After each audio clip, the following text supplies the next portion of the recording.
Hello friends, നമ്മുടെ വീട്ടിലുള്ള കത്രിക ഉണ്ടല്ലോ, അത് മൂർച്ച കുറഞ്ഞാൽ നമ്മൾ അത് ഉപയോഗിക്കാതിരിക്കും. പക്ഷെ അത് മൂർച്ച കൂട്ടാനുള്ള ഒരു ടിപ്സുമായിട്ടാണ് ഞാനിപ്പോൾ വന്നിട്ടുള്ളത്. ഞാനിപ്പോൾ ഇവിടെ എടുത്തിരിക്കുന്നത് ഫിഷ് കട്ട് ചെയ്യുന്ന ഒരു കത്രികയാണ്. അതിൻ്റെ മൂർച്ച കൂട്ടുന്നത് എങ്ങനെയെന്ന് നോക്കാം. അതിന് വേണ്ടിയിട്ട് ഒരു മുട്ടത്തോടാണ് ഞാൻ എടുത്തിരിക്കുന്നത്.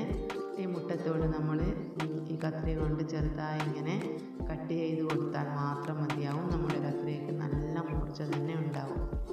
നിങ്ങളൊന്ന് ഇതൊന്ന് ട്രൈ ചെയ്ത് നോക്കൂ.